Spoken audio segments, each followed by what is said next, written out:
जो इंसिडेंट है जो थोड़ा सा अजीब सा है, थोड़ा सा ऑकवर्ड सा लगेगा, but this is going on and I hope कि कराची स्कूल ऑफ आर्ट के अंदर अब ऐसा ना हो रहा हो।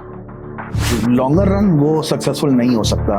If you have the study, if you have the research, तो आप प्ले अराउंड कर सकते हैं अपने ही काम को लेके, अपनी ही चीज़ को लेके आप 5 तरीके से दिखा सकते हैं।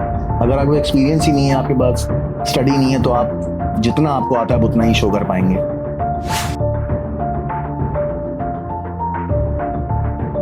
अस्सलाम वालेकुम, मेरा नाम है ज़ान शाह और आज आप मेरे चैनल पर मौजूद हैं और today is the first podcast of my channel with the name of inspiration station.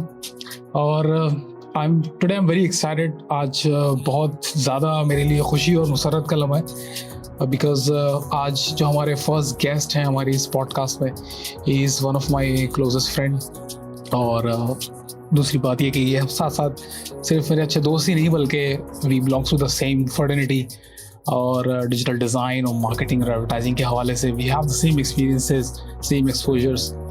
और आज हमारे गेस्ट हैं मैं चाहूँगा कि आज हम उनके साथ एक सफ़र करें और एक ऐसा सफ़र जिसमें उनकी एक्सपीरियंसेस, एक्सपोजर्स, उनके बैकग्राउंड्स और उनकी तमाम तर जो सलाहियतें हम उनको जानने की कोशिश करें।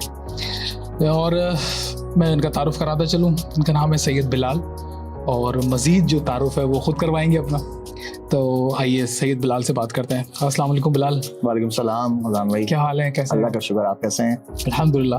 तो कैसा लग रहा है, कैसा महसूस कर रहे हैं आज आप इस बहुत पॉडकास्ट? अच्छा, और ऐसा लग रहा है मैं बहुत ही कोई सुपरस्टिशियस चीज़ हूँ। Thank you for having me in your podcast.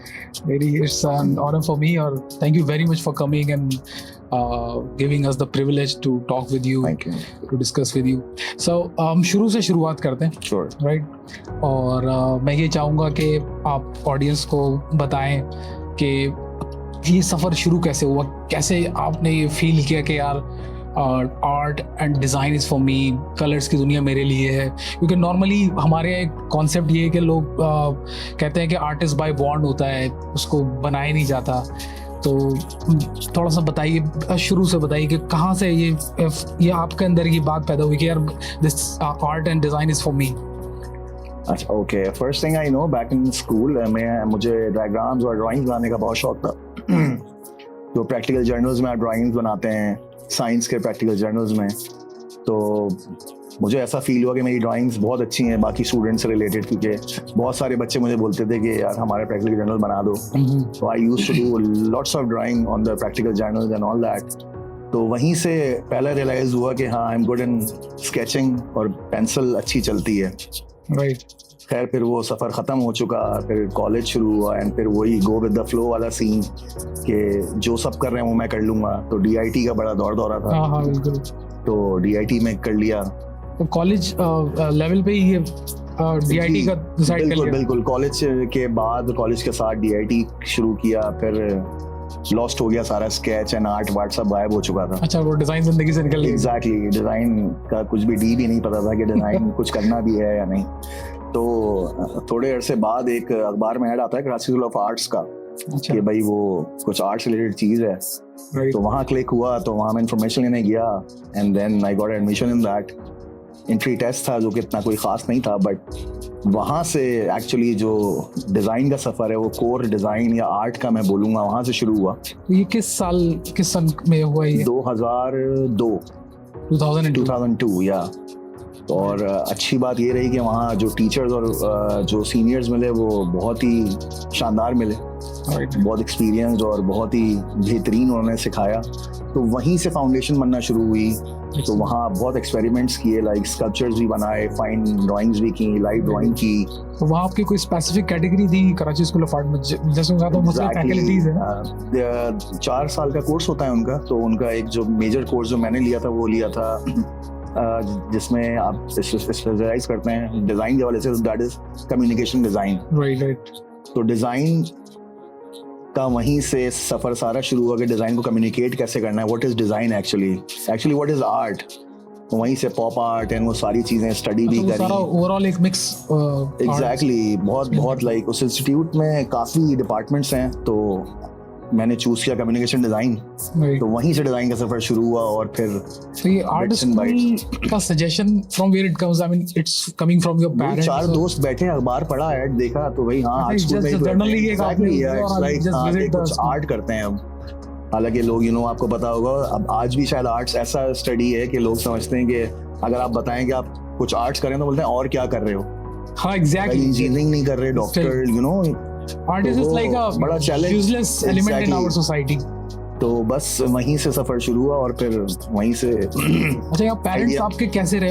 आपको पुश किया उन्होंने? बहुत ऑफेंस रहे, बहुत, क्योंकि वो जाहिर है एक हुलिया भी बदल गया आर्ट स्कूल में रहते हुए और टाइमिंग्स भी बदल गई और शीट हाथ में लेके आप जा रहे हैं, ड्राइंग शीट, और बाल बड़े कर लिए एंड ऑल दैट, एक आर्ट स्कूल में आर्टिस्ट भी आ रहे हैं, अजीब और गरीब सा हुलिया एग्जैक्टली विजुअल करता है। तो बड़े ऑफेंस रहे, घर वाले यही बोलना शुरू हो गए कि भाई क्या कर रहे हो, ये क्या फ्यूचर है इसका, क्या ड्राइंग बना रहे हो, टेढ़े मेढ़े कार्टून बना रहे हो, और थोड़ा हमारा रिलीजियस लाल पीला कलर, एग्जैक्टली कि यार वो ड्राइंग्स नहीं करनी है, तस्वीरें बनानी है, स्कल्पचर्स के आप पूरे पूरे मॉन्यूमेंट्स घर ला रहे हैं, तो वो एक को कैरी करना है ऑलरेडी। घर वाले बोल रहे हैं ये क्या कर रहा है, खाला का बच्चा इंजीनियर बन रहा है, पप्पो की बेटी डॉक्टर बन रही है, तुम क्या कर रहे हो, what is the future of this? And I think this kind of issue has been facing with all of the artists, like जो भी हम इस वक्त, मैं जैसे आपसे बात कर रहा हूँ, पर्सनली मैं खुद इससे गुजरा हूँ, और जब I decided or I actually announced this thing in my family, तो the same resistance has been come in front of me from my father कि यार ये क्या भाई,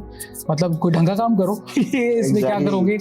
और उस जमाने में जो 2002 की आप बात बता रहे हैं, तो उस वक्त डिजिटल आर्ट्स इतना इन नहीं हुआ था, और आर्टिस्ट उस हिसाब से हमारी सोसाइटी का इस तरह कोई बहुत प्रोनाउंस फैक्टर नहीं था, क्योंकि एजेंसीज भी कम थी, लाइक 2-3 थी, इंटरफ्लो, साचिन एंड साची, जो कि आज भी शायद लोगों को नहीं पता होगा कि एजेंसी, ओरिएंट मैकेनिक्स भी शायद उसी ओरिएंट मैकेनिक्स, एग्जैक्टली।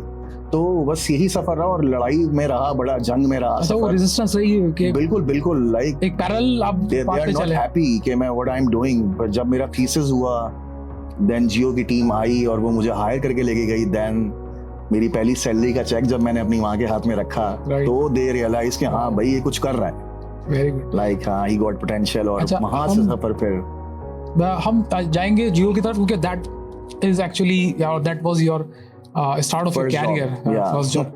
लेकिन मैं बेसिकली मैं खुद चूंकि आर्ट स्कूल से मेरा वास्ता रहा है, I am not directly like work in the और admitted in the art school, मेरा कुछ जाती ऐसा नहीं जैसे आपने बाकायदा 4 साल का किया हो कम्युनिकेशन, मेरा इनडायरेक्ट इनसे रब्ता रहा है। कराची स्कूल ऑफ आर्ट से उस जमाने में Indus valley school of art भी मैंने विजिट किया, और जाहिर है वो एक बिल्कुल एक अलग सी एक दुनिया है, अलग दुनिया है बिल्कुल। तो मैं जो हमारे इस वक्त लोग सुन रहे हैं, लाइक जो इस वक्त जो लोग आर्ट में इंटरेस्टेड हैं और जो लोग आर्ट स्कूल जाना चाहते हैं, मैं उनको ये आपके ज़रिए से इंस्पिरेशन देना चाहता हूँ कि आपका वहाँ कैसा, क्या एक्सपीरियंस कैसा रहा आपका, और कौन से ऐसे लोग याद हैं आपको जो जिन्होंने आज जो आप हैं उसमें उनका किरदार है, मतलब वो आप कह सकते हैं कि यार ये वाला पार्ट वो X या Y और Z का है। तो थोड़ा सा आर्ट स्कूल के बारे में बताइए, Karachi art school of art का कैसा तजुर्बा रहा आपका? It was very good actually. वही अगेन मैं मेंशन करूंगा कि जाते ही वहाँ जो टीचर्स और मेंटोर्स मिले वो इतने फाइनेस्ट मिलेंगे, और जो उन्होंने सिखाया, जो उन्होंने एक्सपीरियंस दिया, वो टिल डेट मेरी जिंदगी में आज तक काम आ रहा है। तो उसमें मैं सर साबिर का नाम ज़रूर लूँगा, जिन्होंने मेरी फाउंडेशन पे काम किया, लाइक ग्राफिक डिज़ाइन की अगर मैं कोई बात करूँ तो लेआउटिंग और जो सेंस होता है कंपोजिशन का, वो सर साबिर ने बहुत फाइनेस्ट ग्रूम किया उसमें। अच्छा, तो सर साबिर को मैं सलाम कहना चाहूंगा और बहुत शुक्रिया कहना चाहूंगा। आई होप कि वो ये पॉडकास्ट देख रहे हो। जरूर सर, और थैंक यू सो मच। ये बड़ी बात है कि आज आप जिस जगह पर हैं, जिस मुकाम पर है, माशाल्लाह, अल्लाह ताला आपको और इसमें तरक्की दे। जो चेहरे, जो नाम याद रह जाते हैं, उनका वाकई एक योगदान होता है, एक हिस्सा होता है आपकी जिंदगी के अंदर। और सर साबिर के हवाले से मैं ये जानना चाहूंगा कि ऐसी औजार है वहाँ बहुत पूरी एक फैकल्टी है, टीचर्स के डिपार्टमेंट से, but what is the speciality of sir Sabir, क्यों याद रह गया वो आपको? मैं स्पेसिफिक होता हूँ थोड़ा। उनके जो डिजाइन की कॉन्सेप्ट है, वो उन्हें पेंसिल से काम शुरू कराया हमें, एक on a blank sheet on a canvas of 4x4, और आपने 200 by 200 पिक्सल्स के 50 बॉक्स बनाने, और उसमें आपने फ्रीडम से ड्राइंग करनी है। अच्छा, manual pencil, I am talking about pencil. Class of arts में जो डिपार्टमेंट है ग्राफिक डिजाइन का, एनिमेशन का, वो अलग है। अच्छा जो मैंने पढ़ा है वो कोर मैनुअल है, like water colours, poster colours और सारी शीटें भरी हैं हमने, लाइक यू नो अच्छा from drawing to poster to you flyer to packaging, सब मैनुअल बनाया कट इन पीसेस में और पूरा पेंट किया उसको, लाइक इसका मतलब अभी तो हमारे ग्राफिक डिजाइनर की जिंदगी बहुत आसान है, like we are everything we are doing on computers. Yes और अगर करते हैं लोग, लेकिन चूंकि इंडस्ट्री इतनी फास्ट पेस है तो मुझे लगता है कि अब शायद वो रुझान नहीं है कि स्केच किए जाए, पेंसिल आर्ट्स किए जाए। अब अगर मैं इसको शॉर्ट बोलूं या इसको मैं इस तरह डिफाइन करूं तो अब आर्ट्स नहीं है, अब सिर्फ कमर्शियल डिजाइन बचा है हमारे पास। राइट। और ये शुरू से एक ये कॉन्फ्लिक्शन रहा है कि यार आर्ट और कमर्शियल को कैसे मिक्सअप किया जाए। एग्जैक्टली, क्या आर्ट को कमर्शियल किया जा सकता है या ये कमर्शियलाइज हो सकता है, और इस पर हमेशा डिबेट रही है। एग्जैक्टली तो सर साबिर ने और हमें चीजें बताई, लाइक यू नो कि सिमेट्रिकल लेआउट क्या होता है, एसिमेट्रिकल क्या होता है, अगर एक रेक्टेंगुलर बॉक्स में 5 बॉक्सेस हैं तो वो कैसे कंपोज होने चाहिए, राइट। तो वो पेंसिल से ड्रॉ करना है ऑल दैट, तो उससे कंपोजिशन और जो स्पेस एरिया में प्ले करना होता है वो बहुत स्ट्रांग हुआ, इधर वो पोस्टर हो, वो फ्लायर हो, वो बिजनेस कार्ड हो। और अभी मुझे सुन के इतना अजीब लग रहा है कि यार everything was doing by manually on pencil, या वी यूज इरेजर्स और is it like so much time consuming और वक्त लगता था इसमें? टाइम कंज्यूमिंग, मतलब हफ्तों के वो होते थे, प्रोजेक्ट्स होते थे, लाइक यू नो कि 50 ड्राइंग सबमिट करनी है आपने, स्केच बना के मैनुअली, वाओ, कि कैसे लेआउटिंग आप डिफरेंट कर सकते हैं, like it and those are just figures, you know, कोई टेक्स्ट नहीं, कोई विजुअल नहीं, फॉन्ट्स वगैरह, नो नथिंग, नो फॉन्ट्स। उस वक्त फॉन्ट्स तो हम शायद जानते भी नहीं थे कि फॉन्ट्स किसे बोलते हैं, राइट। उस वक्त हम सिर्फ कंपोजिशन और लेआउटिंग पे काम कर रहे थे, तो they are just circles, rectangles and triangles, उनकी कंपोजिशन, स्पेसिंग को मैनेज करना, तो it's all manual, you no.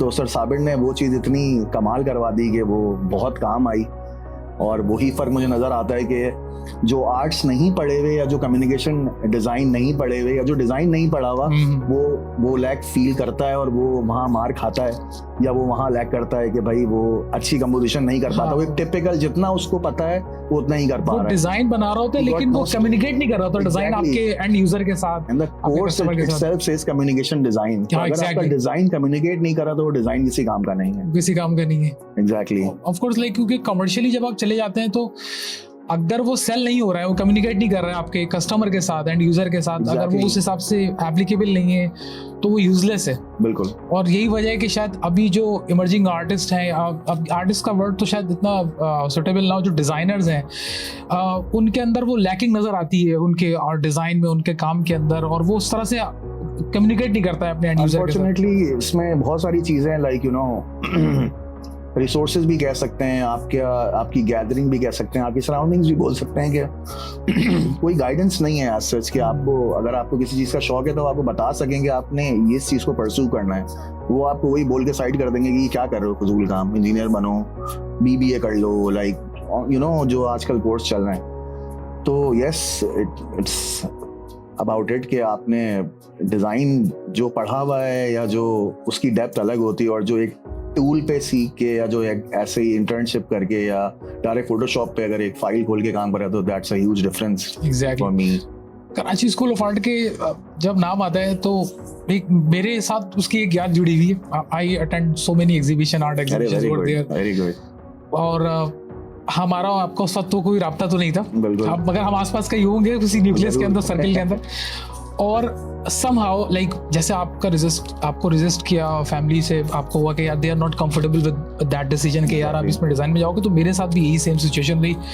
और my father was a lecturer in Karachi university and उनका यही था कि यार बेटे को भी यही कराना है। exactly. और he was a PhD in sociology and he have the same dreams for me, but मुझे वही था कि यार बचपन से ही कलर्स अच्छे लग रहे हैं, आर्ट करना है, 2-4 से आगे की मैथ्स नहीं करनी है। I am very good in academics, but मुझे लगता था यार दिस इज फॉर मी, और वो मैं छुप के कर रहा था ना किसी तरह से, और I just go over there, और मैं वहाँ एडमिशन नहीं ले सका कराची स्कूल वाले, बिकॉज उनको आपकी भी नॉलेज में होगा कि वो परमिशन चाहिए होती है पेरेंट्स की, और उनके सिग्नेचर्स होते हैं, और eight that time still that time उनकी खासी ह्यूज फीस होती थी, मैं नहीं कर सका। और वो मैंने उसको I decided to go on a different path having the same dream.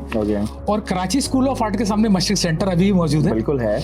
और अब कराची स्कूल ऑफ आर्ट के जितने भी स्टूडेंट सुन रहे हैं, मे बी उनके लिए थोड़ा सा ये एम्बैरसिंग हो, शायद आपके लिए भी हो, लेकिन चूंकि हम यहाँ डिस्कस कर रहे हैं इसलिए I am just revealing that incident. तो मैंने वहाँ ग्राफिक एज के नाम से एक इंस्टीट्यूट में एडमिशन लिया, और वो जो लोग थे वहाँ पर वो कराची स्कूल ऑफ आर्ट के एक्स स्टूडेंट्स थे। और वहाँ मेरी मुलाकात एक बहुत ज़बरदस्त बंदे से हुई और उनका नाम था साकिब निज़ामी। और जैसे आप साबिर साहब को नहीं भूल सकते, ऐसे साकिब निज़ामी को मैं नहीं भूल सकता। आई होप कि वो कभी देखें। तो आज जो कुछ भी मैं हूँ, इस जो भी कुछ आर्ट मेरे अंदर मौजूद है, डिज़ाइन मेरे अंदर मौजूद है, वो उनकी वजह से मौजूद है। जो इंसिडेंट है जो थोड़ा सा अजीब सा है, थोड़ा सा ऑकवर्ड सा लगेगा, but this is going on and I hope कि कराची स्कूल ऑफ आर्ट के अंदर अब ऐसा ना हो रहा हो कि मैंने पढ़ रहा था और वो 1 साल का पूरा डिप्लोमा था ग्राफिक्स का, डिज़ाइन का। और I continue over there by entering into the 3D animations. और वो मुझे शौक था कि यार 3D मॉडल करेंगे और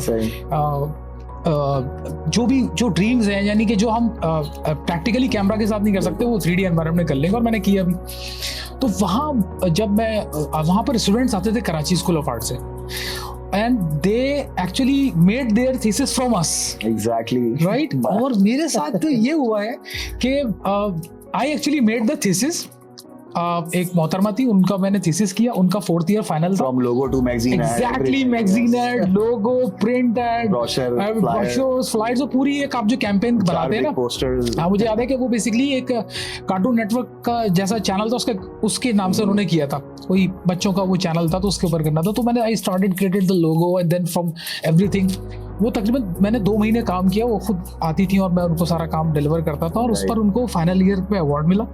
and she get a job in a very prestigious advertising firm. So आप बताइए यार, is it like happening over there in the past और in the present as well? What is actually this is? It's like अजान में इसको इस तरह लें कि जिसने लाइक जो सीरियस होता है अबाउट डिजाइन और जिसको वाकई कुछ करना होता है, तो वो डेफिनेटली खुद काम करता है। और जो जाहिर है लाइक यू नो वानबीज या जिनको सिर्फ एक शनाख्त चाहिए आर्टिस्ट की, वो जाहिर है काम करवाते हैं। इनफैक्ट मैंने भी काम किया वहाँ स्टूडेंट्स का। हम लोगों ने जाहिर है एक लॉबीज होती हैं अलग अलग, एक काम करने वाला होता है, एक बोलने वाला अच्छा होता है, राइट। तो मैंने भी थीसिस बनाए लोगों के, अपने फ्रेंड्स के, हेल्प किए। बट ऐसा है और हर डिपार्टमेंट में हर जगह ऐसा है। It's still going on. Yes, obviously. And in every art school or in just Karachi School of Art? मेरा ताल्लुक कराची स्कूल ऑफ आर्ट से रहा है, तो मैं जाहिर है उसी की बात करूँगा। बट हाँ, एग्जैक्टली, सदकाबाद तो वही होगी। हाँ, एग्जैक्टली। तो ऐसा है, बिल्कुल हेल्प ले सकते हैं। बहुत से लोग पूरा भी बनवाते हैं, they pay smart, like, and you know the dilemma was with me is that I didn't even get a job in an ad agency because first they required the certificate. और वो जो आजाद चाय वाला भाई, thank you very much for your support कि यार आपने इस स्किल को फोकस करवाया। आपने कहा कि यार ये डिग्रियाँ सब देखो, मार्केट में आपका काम चाहिए होता है, आप काम करो। पूरी दुनिया इस वक्त स्किल ओरिएंटेड स्पेशलाइजेशन की तरफ जा रही है। True. और मैं कहीं पर गया हूँ तो I never show my CV, I always show my work what ever I have done in the past. तो वो उसकी वजह से मुझे काम मिलता रहा, मैं जॉब करता रहा, but I never get I mean for the first 4 years मैंने धक्के खाए एजेंसीज में जॉब के लिए। और वो मोहतरमा next 4 years में she becomes the creative director in an ad agency with a very handsome salary. So that was a dilemma for me for a longer period of time. और फिर वो मेरे लिए डिप्रेशन भी बना कि यार what is going on, क्या मैंने ऐसा गलत किया है, क्या मेरे अंदर वो कैपेसिटी नहीं है। And then I tried again to go in Karachi School of Art. But आप चूंकि जब प्रैक्टिकल एक्सपोजर ले चुके हो तो वो चीज़ें फिर आपको शायद मैच नहीं करती है। Exactly. तो आप ऐसे आर्टिस्ट जो वहाँ पर इस वक्त आर्ट स्कूल में मौजूद हैं, किसी भी आर्ट स्कूल में, क्योंकि अब तो आप जब कराची स्कूल ऑफ आर्ट से आप आ जाते हैं तो you actually a symbol of an artist through out the globe, not in only in Karachi और पाकिस्तान। आप ऐसे आर्टिस्ट को क्या कहेंगे जो अपने थीसिस बाहर से करवा रहे हैं, या जो they are just looking for a degree और फिर वो जाके किसी एजेंसी का हिस्सा बनते हैं और फिर वो हमारे पास ऐसी कैंपेन्स लेकर आते हैं जिनको आज हम होर्डिंग्स पे जब देखते हैं, हम जब टीवी कमर्शियल्स देखते हैं, हम कहते हैं यार what exactly this is, I mean कि यार ये क्या रबिश है। इनके पास एक कॉमन सेंस नहीं है क्या? इनके पास सिर्फ एक लड़की है जो लगा के ये होर्डिंग पे अपना प्रोडक्ट बेचेंगे, you don't have an idea. या फिर हम अपने पड़ोसी मुल्क की जब एडवर्टाइजमेंट देखते हैं तो हम कहते हैं यार व्हाट, वाओ क्या है कमर्शियल है, उन्होंने 1 मिनट के अंदर, ये 30 सेकंड के अंदर, ये 10 सेकंड के अंदर किस तरीके से अच्छे से एक्सप्लेन किया। तो आप ऐसे लोगों को क्या मैसेज देना चाहेंगे, या आपका इस बारे में क्या थॉट है? एक्चुअली इट कम्स फ्रॉम जो सिस्टम हमारे लाइक मुल्क में चल रहा है ओवरऑल थ्रू कैंपेन्स या डिज़ाइन सेंस, उसमें यही बात है कि कुछ हमारी भी रिस्ट्रिक्शंस होती हैं कि हम ये नहीं दिखा सकते एंड वो दिखा सकते हैं। और ये लिमिट है, हमारी एजेंसी ये अलाउ करेगी या ये अलाउ नहीं करेगी.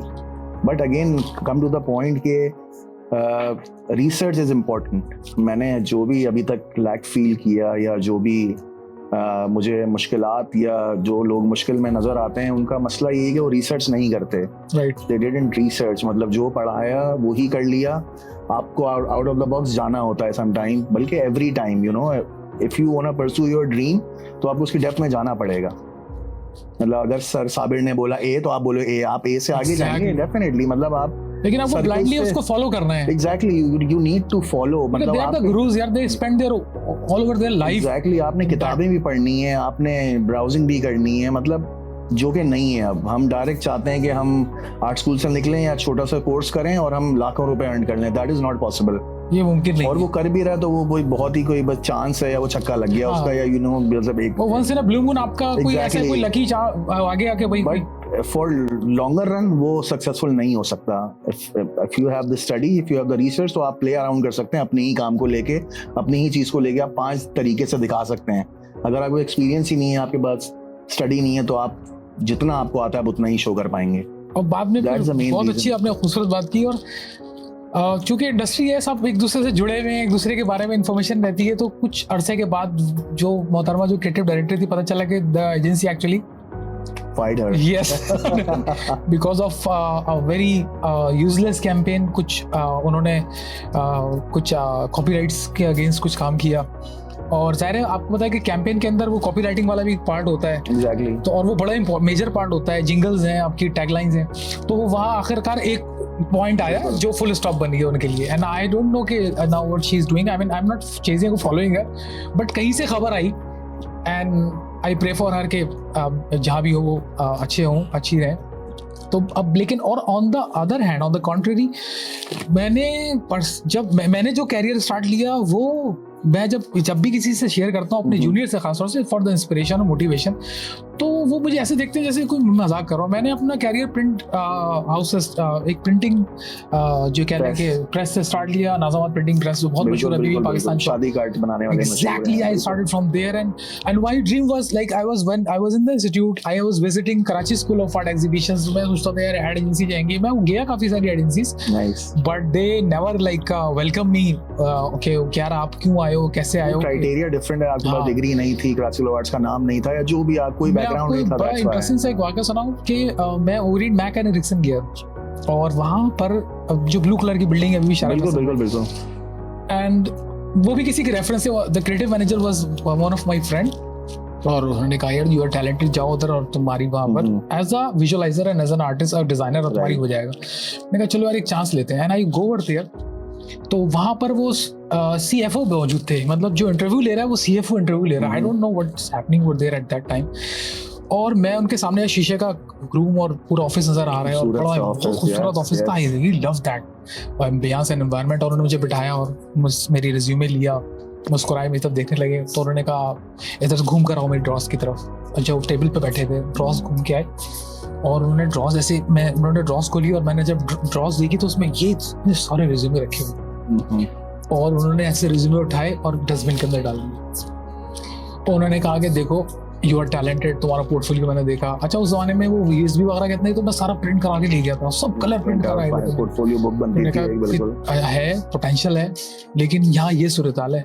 और ये वो लोग हैं जो मतलब टॉप रेफरेंसेस से आए हैं, चला रहे हैं. हाँ, तो तुम तो बहुत, तुम्हारी नीचे फाइल नीचे. तो व्हाट यू नीड टू, मैं तुम्हें सजेस्ट करूंगा, मैं तुम्हें जो है ना झूठे दिलासे नहीं दूंगा. तुम जो है अपना कहीं किसी मिड साइज एजेंसी के अंदर किसी छोटे डिजाइन हाउस में स्टार्ट लो, वहाँ काम करो, और तुम मार्केट का experience low, exposure low. You have that kind of guts. और वो मुझे तकलीफ तो बहुत थी, लेकिन उन्होंने इतनी सच्चाई से बात की, मुझे अच्छा लगा. सच बोला. And from there I decided I never go to that agency again, never go back. और मैंने भी पीछे मुड़ के नहीं देखा. और फिर मैंने इसी डिज़ाइन और प्रिंट इंडस्ट्री के अंदर ही अपने आप को फिर ग्रूम अप करना शुरू किया. और स्पेशली फिर वो प्रिंट इंडस्ट्री, प्रिंट टेक्निक्स को लेकर मैंने, और even though I work on the printing machines as well, like रोटा, सोलनाउज, अभी भी है जो पुरानी जापानीज मशीन्स होती हैं, हेडलबर्ग, और लगी फसलों गरम से I go abroad as well based on that experience. So मैं ये बताने का मकसद सिर्फ ये है उन तमाम यंगस्टर्स को जो शायद इसी तरह के किसी प्रोसेस से गुजर रहे हो and they don't find that kind of space in any agency because वहाँ उन्होंने एक kind of they created a monopoly और kind of an environment that okay specific category का आदमी आएगा, इस तरह का एटीट्यूड होगा और इस तरह का उसके पास पेपर प्रोफाइल होगा तो वो एंटर होगा. तो रास्ते बहुत है करने के लिए if you want to. This is why I started inspiration station. I invite him and this is why I like him that जो इनके साथ जो लोग हैं वो सारी they are young guns and he actually motivate them a lot because not everybody can get a chance to study in Karachi School of Art or at that kind of reputable and quality institute. I mean ऐसा नहीं कि वहाँ सारे student ही ऐसे, वहाँ पर से बिलाल भी जैसे भी स्टूडेंट हैं जो आज माशाल्लाह इंडस्ट्री को सपोर्ट कर रहे हैं और भी बहुत सारे बड़े बड़े नाम हैं. तो उसके अलावा साबिर साहब के अलावा और कौन है जो आपको वहाँ याद रह गया? खुर्रम नवेद वो सीनियर होते थे, खुर्रम नवेद, उन्होंने बहुत सपोर्ट किया. लाइक हमें कुछ ऐसा रहा कि हम बैठे ही सीनियर्स के साथ जाते ही तो उन्होंने हमें टेक ओवर कर लिया, यू नो. तो पहले रैगिंग चेकिंग. अच्छा, यू आर लकी कि you get very sincere senior. आपको पता है सीनियर के अंदर भी बड़े किस्में हैं हमारी सोसाइटी के अंदर. बहुत लाइक वो बस एक अल्लाह का अच्छा करना ये हुआ कि वो शायद बिहेवियर इतना हम्बल था कि वो उन्होंने भी देख लिया कि हाँ ही गॉट समथिंग, ये कुछ कर लेगा तो उसको साथ रखो.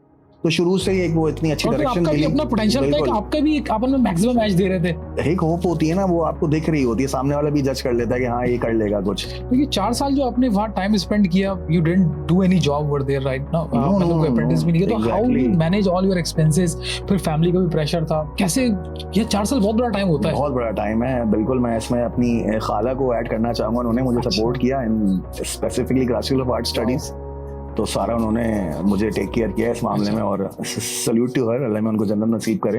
अच्छा, शी इज नॉट अलाइव बिल्कुल. और बस ये सफर चलता रहा और पहले साल हमने पेंसिल्स यूज की, दूसरे साल हमने फाइन आर्ट्स किया. अच्छा. फिर स्कल्पचर्स किए मट्टी से. क्ले के साथ आपने I love that part. I mean textile तक किया, लाइक यू नो. अच्छा, वो हर तरह से वो इक्विप करते हैं. पहला साल तो फाउंडेशन होता है, बस में आपको सारी चीजों का वो देते हैं glimpse. Either you choose textile, either you choose graphic design, either you go for the fine arts. तो जो फाइन आर्टिस्ट है वो सिर्फ पेंसिल से, यू नो, जो आर्टिस्ट लाइक यू नो अमीन गुलजी वाली जो है, तो एक से एक आर्टिस्ट निकलते हैं जाहिर है जो बेहतरीन होते हैं और उन्होंने ये सारा सिस्टम दिया हुआ है. तो आपका भी पूरा थीसिस हुआ और डिस्प्ले पे हुआ. बिल्कुल बिल्कुल. आपने क्या टॉपिक चूज किया था थीसिस? मेरा थीसिस मेरे अपने म्यूजिक बैंड पे था, व्हिच इज इस्तराब. अरे वाओ वाओ, नहीं सका. आई लव दैट नेम यार. तो वो खैर अनफॉर्चुनेटली वो नहीं बन सका, लाइक वो बीच में डिस्ट्रैक्शन आ गई. अच्छा, ये कहते हैं ना मशहूर होने से पहले मशहूर हो गए. बिलाल जो है वो he is guitarist as well. अब तो गिटार की जगह हाथ में कीबोर्ड लैपटॉप है and but I just gave him the guitar and when he played the guitar I love the tunes और मुझे अंदाजा हुआ कि मतलब प्रो बंदा है. लेकिन ज़ाहिर है वो हमारे यहाँ कुछ है प्रोफेशनल प्रेशर इतना है कि फिर वो उस तरह से कंटिन्यू कर नहीं पाता. तो आपका इस म्यूजिक का कैसे क्या रहा एक्सपोजर? वो आर्ट स्कूल में रहते हुए जब आप होते हैं तो आपको हर चीज आर्ट की अट्रैक्ट करती है और वो चीज अंदर भी होती है. म्यूजिक उस वक्त एक तो, और आर्टिस्ट और म्यूजिक के साथ अगर उसका नाता ना हो तो फिर वो उस वक्त हमारा पॉप म्यूजिक कमाल था, यू नो. उस जमाने में कौन से बैंड्स आपको याद है? फ्यूजन, उस पर नए आए थे. मतलब उसका सॉन्ग आया था, पीक टाइम था, मतलब यू नो पॉप आर्ट का कमाल था. जुनून, यस उस वक्त तो इतने कॉन्सर्ट होते थे मैरिटाइम म्यूजियम में कि हर हफ्ते कॉन्सर्ट हो रहा होता था. यस. और आज मुझे बड़ी हैरत है कि आज बच्चों को नहीं पता कि जुनून कौन था और आरो कौन था. Really? Exactly. My God. They didn't know who's आरो, Mikaal Hasan. They didn't know. तो वो एरा मेरा इतना कमाल रहा कि मुझे बड़ा ऑलराउंडर चीजें मिली और ये सारी चीजों की इंस्पिरेशन मिलते हुए तो हर किसी के पास गिटार था. ऐसा सीन हो गया था. एक ने लिया तो दूसरा भी लेगा, कि वो माहौल एक बन जाता है, यू नो, एक एनवायरनमेंट होता है पूरा. तो वो सारा आर्ट जो है ना वो घुस के आ गया उस वक्त ना, सारा थ्रू म्यूजिक, थ्रू आपके साथ लोग ऐसे होते हैं तो यू नो वो बड़ा फिर वाइब्स ट्रांसफर होती रहती है. एग्जैक्टली, बिल्कुल. तो म्यूजिक भी इटसेल्फ एक स्टडी है, यू नो. तो आपको उससे भी बहुत कुछ सीखने को मिलता है. आपके मूड्स, आपकी कि आपको कौन से म्यूजिक पसंद है. लाइक अभी नहीं पता बच्चों को, कोई चॉइस नहीं है. They didn't got any personality के वो कैसा म्यूजिक सुनना चाहते हैं, उनको क्या पसंद है.